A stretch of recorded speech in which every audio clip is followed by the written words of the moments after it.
Somos San Luis. Somos San Luis. Somos San Luis. Somos San Luis. Somos San Luis. Somos San Luis. Somos San Luis. Somos San Luis. Somos San Luis. Somos San Luis. Somos cultura, somos innovación, somos transformación, somos San Luis TV. Cordial saludo a la comunidad educativa de nuestra institución educativa San Luis y de manera muy especial a los estudiantes del grado 9. Ya entramos en la parte final de la competencia ciudadana, en la cual esperamos hayan aprendido asuntos que resulten de utilidad para cada uno de ustedes y que nos permita también una comprensión de los momentos históricos que vivimos, teniendo de alguna manera herramientas que nos permitan interpretar las nuevas realidades. Hemos venido trabajando los aspectos de la Primera Guerra Mundial, sus causas, sus protagonistas y sus consecuencias. También trabajamos en la Semana por la Paz, asuntos relacionados con la reconciliación y las acciones de muchas personas dentro de nuestro territorio para la construcción de experiencias de paz. En esta última competencia del año enfocaremos la incidencia que tiene la guerra sobre la vida cotidiana de los pueblos, describiendo sus impactos sociales, económicos, emocionales. Y en este orden de ideas enfocaremos entonces la Revolución Rusa, los cambios en el mapa de Europa terminada la Primera Guerra Mundial, las fases de la posguerra que enfocan aspectos emocionales de las sociedades europeas y para terminar hablaremos brevemente sobre cómo la Primera Guerra Mundial afecta el arte. Entonces, comenzamos con el propósito de la competencia para esta semana, que es reconocer la incidencia que tiene la guerra sobre la vida cotidiana de los pueblos, describiendo sus impactos económicos, sociales y emocionales. Entonces, entremos en materia, hablemos entonces de la Revolución Rusa. Antes de la Revolución Rusa existía en este país un régimen de gobierno absolutista, dirigido por el zar. La situación económica y política del Estado ruso era alarmante. La tierra se encontraba concentrada en pocas manos y la excesiva burocracia y el desempleo creciente causaron en la mayoría de la población el hambre y la miseria. Esta situación empeoró con la participación de Rusia en la Primera Guerra Mundial. El malestar y la agitación de la población aumentó ante el despojo casi violento de sus recursos. Los más afectados fueron los campesinos pobres, las amas de casa, los obreros y los estudiantes, que a través de los excesivos impuestos del régimen zarista pagaron la participación de su país en la guerra. Rusia era un país atrasado en relación con los países europeos.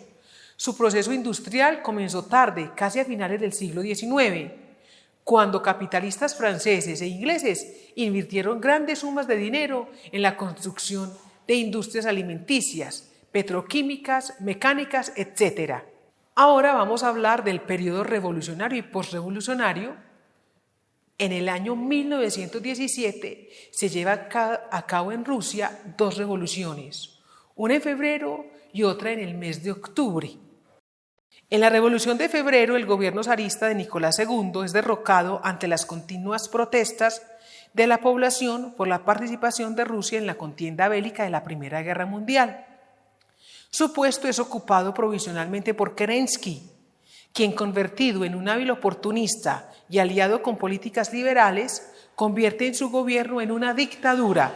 En agosto del mismo año, este se convierte en el elemento clave de la burguesía industrial soviética para contener la marea revolucionaria que abarca todo el país.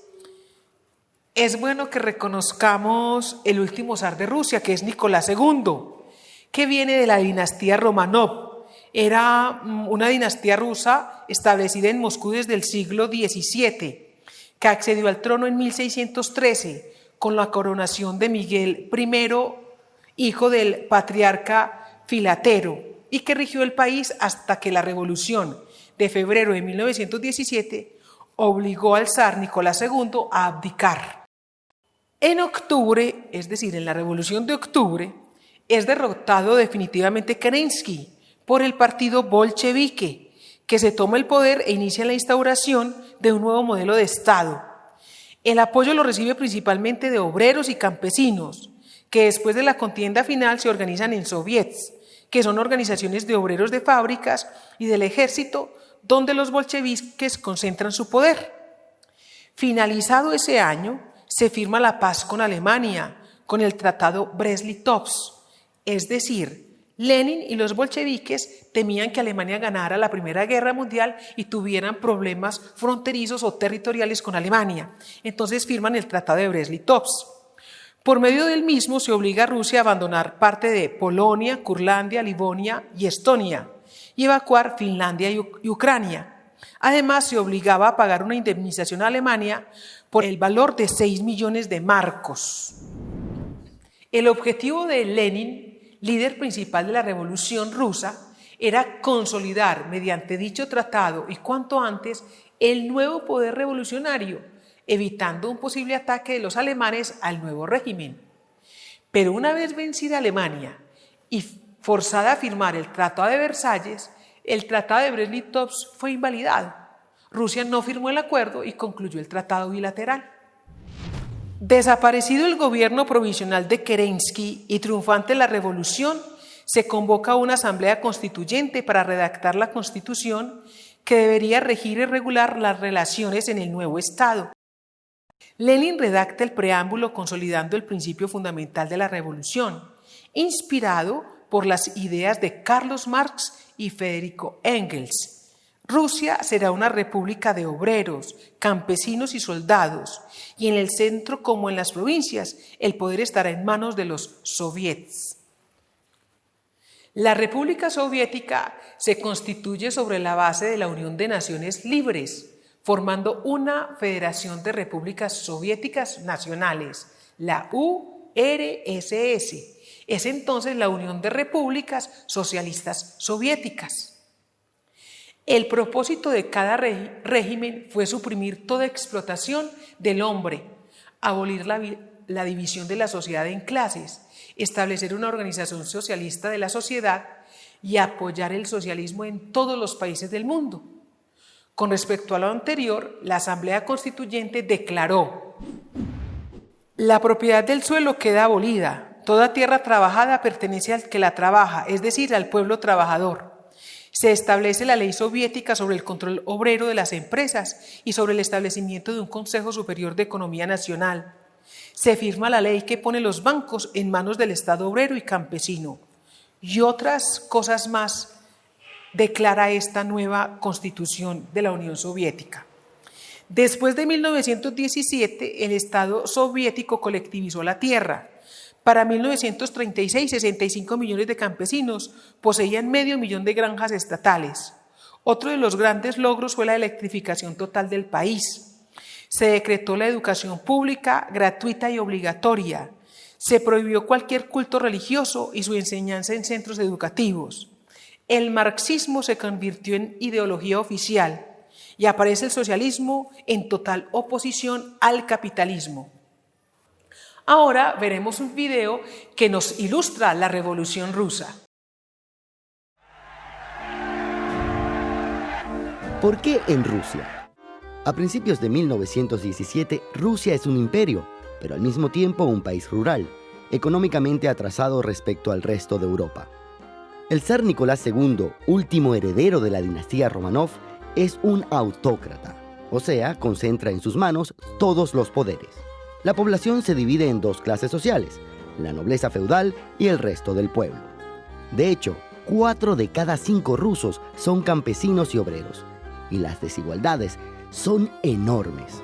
Las condiciones de vida de los campesinos son como las de la Edad Media, y los obreros de Petrogrado y Moscú viven hacinados en barracones insalubres y con jornadas laborales de hasta 16 horas.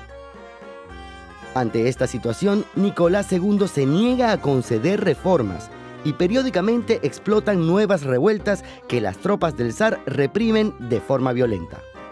La más sangrienta de ellas ocurre en 1905 en Petrogrado, y uno de los líderes de esa sublevación es Vladimir Ilich Ulyanov, conocido como Lenin, dirigente de la facción bolchevique del Partido Obrero Socialdemócrata de Rusia, de orientación marxista. 12 años después, Petrogrado volverá a ser el foco de la revolución y Lenin será uno de los protagonistas principales. ¿Qué pasó en 1917? Desde 1914, el ejército ruso está luchando en la Primera Guerra Mundial. Tras 3 duros años de guerra, hay más de 6 millones de muertos, heridos y prisioneros entre las filas rusas. Además, a esto se le suma una inflación desorbitada, el desabastecimiento de alimentos y productos básicos y el descontento político por la falta de reformas. En este contexto, en febrero de 1917, según el calendario juliano en uso en Rusia, el gobierno imperial es debilitado por un conjunto de huelgas y por la presión de la oposición liberal y de los mandos militares. Al cabo de unos días, el zar Nicolás II, desacreditado e incapaz de controlar la situación, es obligado a abdicar y es confinado con toda su familia. Un año después, todos los Romanov serán ejecutados. Ahora los rebeldes asumen el control del país y ejercen el poder político a través de un comité provisional de gobierno y del Soviet de Petrogrado. El gobierno provisional está formado por políticos liberales y socialistas moderados y está dirigido por el socialrevolucionario Alexander Kerensky. El Soviet, en cambio, es una asamblea popular formada por obreros y soldados. Su organización se extiende en poco tiempo al resto de Rusia, involucrando también a los campesinos. Estos dos órganos compiten entre ellos por el poder. En las primeras semanas, el gobierno provisional decreta la libertad de prensa y de reunión y permite el regreso de los exiliados políticos, entre ellos Vladimir Lenin, pero no puede llevar a cabo las reformas sociales y económicas prometidas. En cambio, el Soviet obtiene rápidamente el apoyo popular, pero también dentro del Soviet se enfrentan dos facciones. Por un lado, los mencheviques, que son marxistas moderados. Por el otro, los bolcheviques, el grupo más radical guiado por Lenin y León Trotsky. Estos dos dirigentes comunistas logran el control total del Soviet. ¿Cómo fue entonces la Revolución de Octubre? La noche entre el 7 y el 8 de noviembre, 25 y 26 de octubre según el calendario gregoriano, después de un intento de golpe militar, Lenin y Trotsky asaltan el Palacio de Invierno de Petrogrado, la sede del gobierno provisional, capturan a todos sus miembros y así inician un régimen comunista. Las medidas principales de su programa son el retiro inmediato de las tropas rusas de la guerra, la liquidación de los latifundios y la entrega de la tierra a los campesinos, la nacionalización de los bancos, el control obrero sobre la producción industrial y la supresión de los privilegios de la nobleza y la iglesia. ¿Por qué es tan importante? Porque Lenin aplica las teorías económicas y sociales elaboradas 50 años antes por Carlos Marx y Federico Engels, y funda el primer Estado autodenominado socialista de la historia. Después de una guerra civil de 5 años, los bolcheviques conquistan definitivamente el poder, y en diciembre de 1922 nace oficialmente la Unión Soviética, un gran imperio que durará hasta 1991. Ahora vamos a ver los cambios en el mapa de Europa después de la Primera Guerra Mundial. Con el estallido de la Primera Guerra Mundial, el destino de Europa comenzó a decidirse por la fuerza de las armas. Fue un conflicto de una escala sin precedentes, con dos frentes principales, uno occidental y otro oriental, con la aparición por primera vez en la historia de los bombardeos aéreos, después de que las batallas por tierra y por mar hubieran sido durante mucho tiempo las principales manifestaciones de la guerra. Ya a comienzos de 1915 hubo ataques con bombas desde el aire, ejecutados por británicos y alemanes, y las atrocidades cometidas sobre la población civil demuestran que esa guerra inauguró una nueva época de la violencia entre estados, que alcanzó su cenit en la Segunda Guerra Mundial. Es así como surgen cambios en Europa, luego de finalizada la Primera Guerra Mundial, con la división de los grandes imperios y la creación de nuevos países. Además del Tratado de Paz, con el que se recompensó a las potencias ganadoras y castigó a las que perdieron, especialmente al Imperio Alemán. Veamos esos cambios en el siguiente video.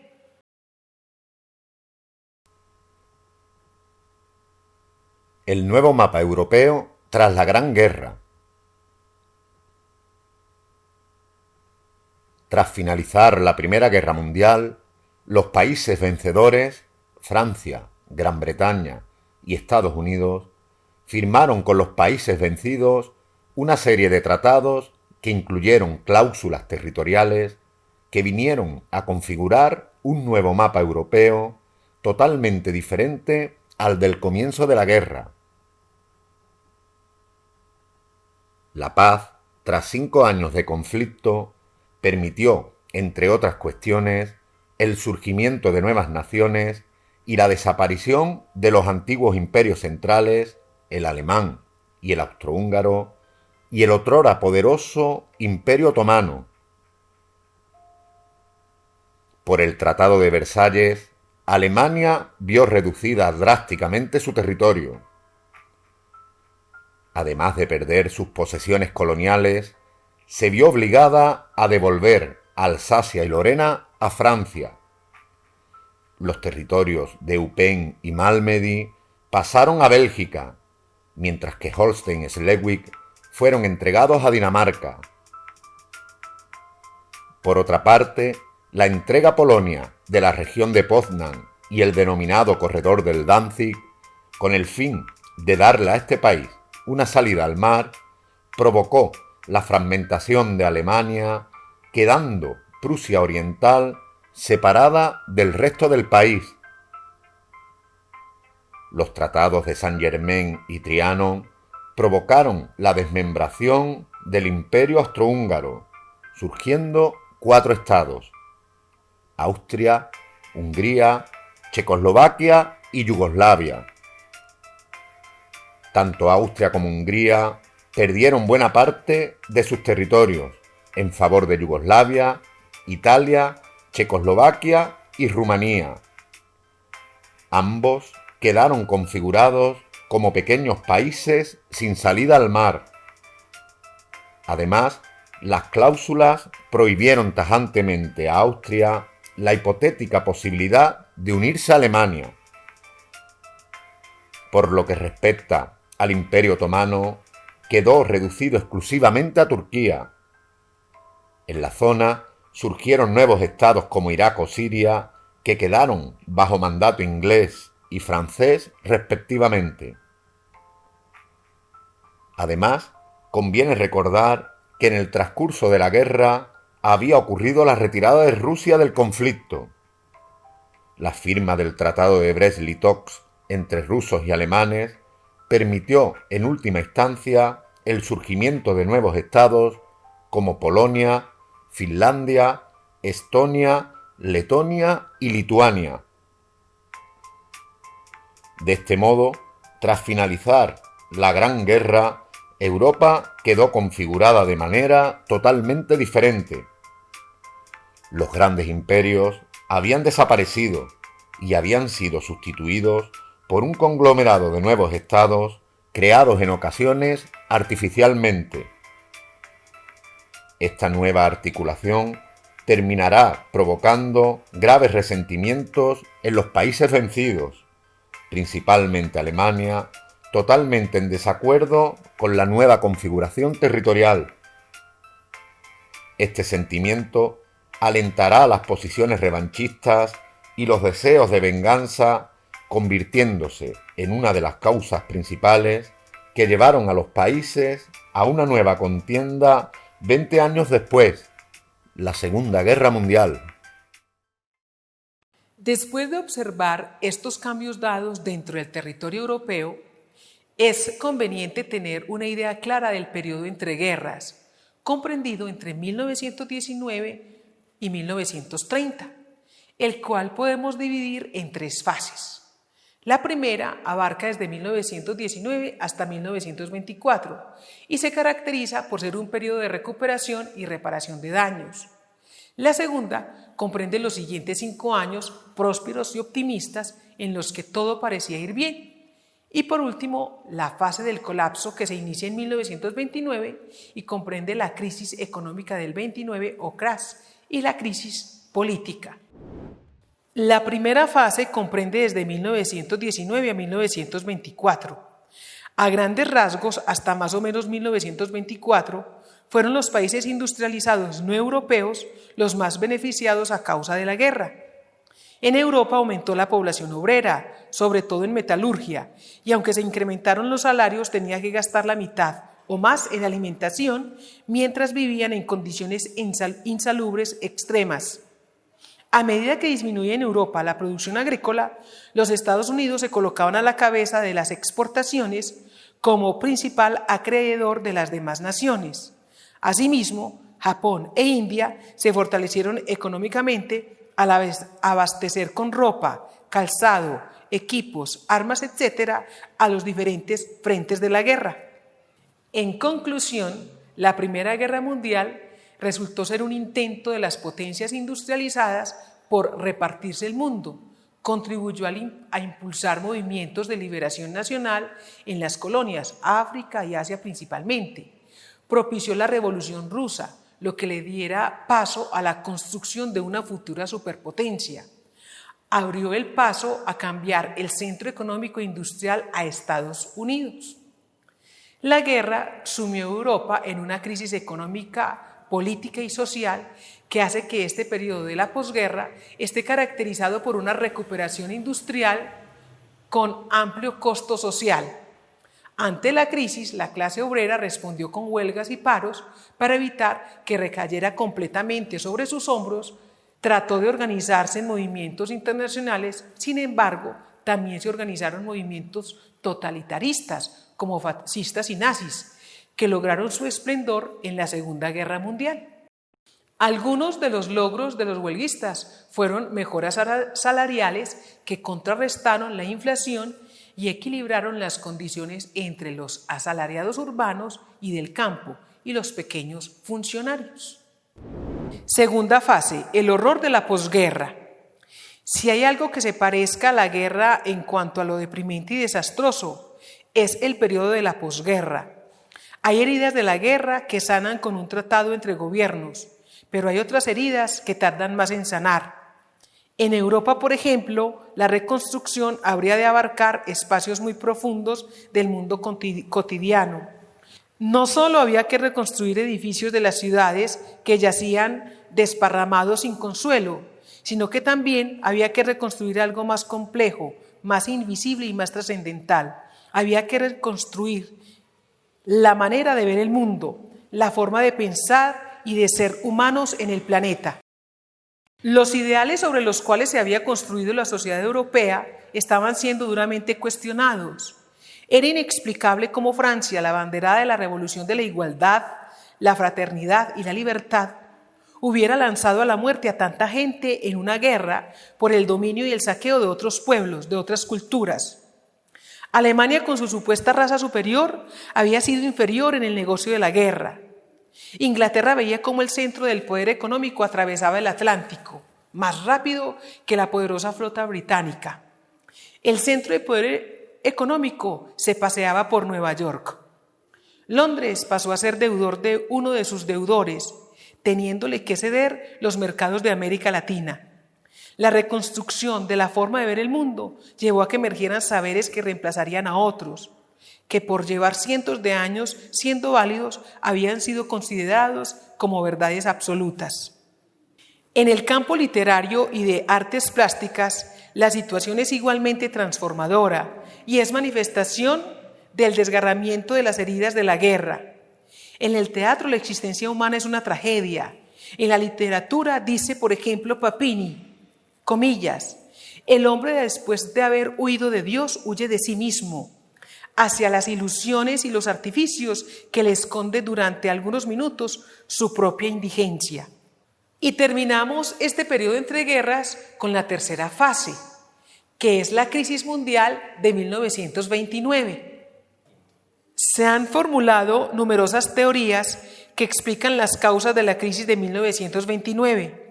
En realidad, la teoría más acertada es que la crisis se presentó debido a la interdependencia inevitable de la economía moderna, ya que ésta se extendió de un país a otro.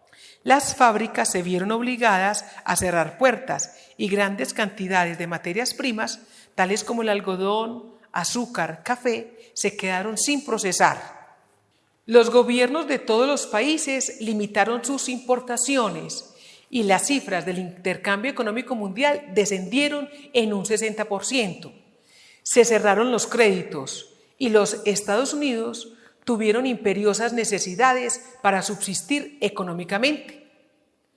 Podemos concluir que había un exceso de oferta y poca demanda en el mercado mundial y que mientras algunos países producían gran cantidad de mercancías, otros no tenían el suficiente dinero para adquirirla. En consecuencia, Europa se vio forzada a pagar intereses más altos por los capitales que debían a los Estados Unidos, o simplemente a prescindir de ellos. Además, al descender los precios de los productos de exportación, se debieron cerrar fábricas y despedir obreros. Cada país debía adoptar la política proteccionista de su economía, pero todos se hallaban en crisis por la caída del comercio a nivel internacional. Observemos el video que ilustra estas fases del periodo entre guerras.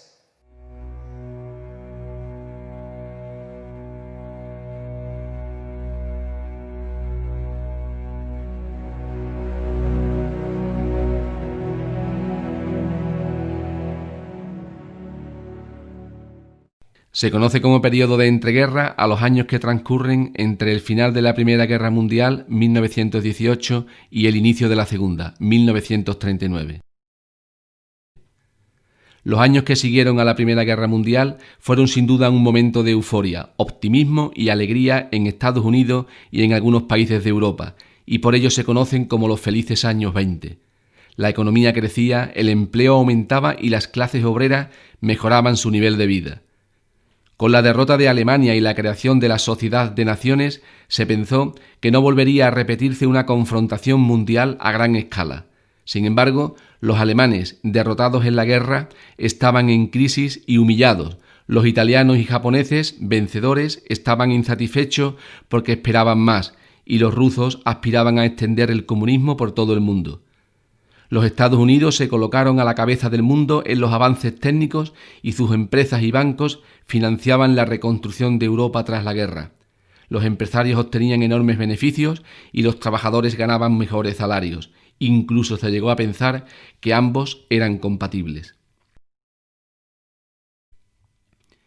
La crisis económica de 1929 acabó con la euforia. Una crisis financiera iniciada en los Estados Unidos terminó afectando en cadena a todos los países que dependían de sus préstamos e inversiones. El gran capitalismo falló y la democracia se vio amenazada. El crash fue el origen de una fuerte recesión económica, la depresión de los años 30. Lo que sucedió en 1929 en la Bolsa de Nueva York es que muchos inversores, inquietos por la debilidad del mercado, decidieron poner en venta sus acciones al mismo tiempo, tratando de recuperar en ese momento el dinero invertido con las correspondientes ganancias. El valor de esas acciones cayó de un modo fulminante. El momento clave fue el Jueves Negro. 13 millones de acciones puestas en venta no encontraron comprador. Estas acciones ya no valían nada, pues el precio a las que las podían vender era muy inferior al que las compraron, consiguiendo la ruina de miles de americanos. Ante lo que se avecinaba, las grandes empresas y bancos americanos retiraron sus inversiones de Europa y provocaron la quiebra de bancos y empresas. Las empresas y consumidores de Estados Unidos frenaron sus compras de productos extranjeros, por lo que muchas empresas europeas quebraron, despidieron a sus trabajadores y tuvieron que cerrar. Se iniciaron malos tiempos para los trabajadores. La consecuencia más importante de la crisis del 29 fue la verificación de que el sistema liberal en la economía y el gobierno no podían seguir funcionando como hasta la fecha. Cabían dos opciones: A. Reformar el sistema liberal. B. Aceptar su derrota y optar por otros sistemas económicos y políticos de tipo totalitario. En este caso, dos posibilidades se presentaban: la dictadura comunista al estilo de Rusia o la alternativa anticomunista que proponían los grupos fascistas. En los Estados Unidos se optó por la vía de la reforma profunda del sistema capitalista liberal que se inició a partir de 1933, cuando ganó las elecciones el demócrata Roosevelt. Manteniendo los principios básicos del liberalismo, a partir de ahora El Estado iba a empezar a intervenir en la economía como regulador, poniendo normas al funcionamiento de los bancos, regulando la competencia entre las empresas, estableciendo límites a la producción agraria e industrial, intentando atender las necesidades sociales y, sobre todo, iniciando una política de ejecución de obras públicas que sirviera para crear empleo y reducir el paro. En Europa, por su parte, en algunos países se optó por la vía del totalitarismo, ganando el apoyo de las masas los partidos políticos contrarios a la democracia. Ahora vamos a ver cómo la guerra ha incidido en el arte, esta Primera Guerra Mundial. La Primera Guerra Mundial no solo fue una catástrofe devastadora que acabó con la vida de 37 millones de personas, hundió a los grandes imperios y cambió el mapa del mundo, sino que también trastornó por completo el arte, al que impulsó brutalmente a la modernidad. Dice Stephen Forster, especialista en surrealismo y dadaísmo de la Universidad de Birmingham, que para muchos artistas la Primera Guerra Mundial fue una experiencia profundamente traumática, que paradójicamente los llevó a desarrollar un trabajo con unas características y una calidad que de otra manera no habrían alcanzado. Pero la guerra obligó a los artistas a cambiar los coloridos paisajes de la campiña francesa por las desoladas praderas de Flandes, donde la muerte y el exceso de sangre derramada aún hoy impiden que crezcan los árboles. El pintor Otto Dix, quien empuñó su fusil en este frente, uno de los más violentos, dibujó sombríos paisajes llenos de cadáveres y cielos cargados de violencia y terror. En esos cuadros, el artista manipula las formas y los colores para que los sentimientos de angustia y de melancolía sean más perceptibles. Si para los impresionistas lo que importaba era la perspectiva del artista, en los cuadros de Otto Dix, forma y color se rinden ante el dominio del sentimiento y lo que sobresale es el mundo interior del dibujante. Desilusionados con el arte burgués que había llevado a la humanidad a destruirse a sí misma, Dada encarnaba la antiestética y rompía toda lógica. El propósito de esta vanguardia era unir el arte con la vida cotidiana y llevar a las personas a reflexionar sobre la locura que se había tragado el mundo. Estos artistas dejaron de lado el efervescente nacionalismo europeo y se dirigieron a todos los hombres y mujeres. Por su parte, el surrealismo, convencido de que la guerra era producto del exceso de racionalismo heredado de la Ilustración, investigaba las infinitas posibilidades del subconsciente y se apartaba de la violencia.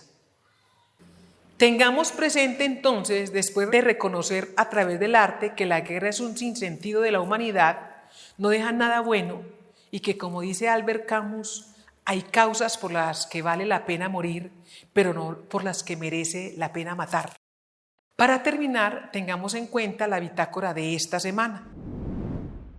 Realiza las actividades que se proponen en cada una de las guías diarias. Participa el día jueves en la celebración del Día del Patrono de nuestra institución educativa, San Luis Gonzaga.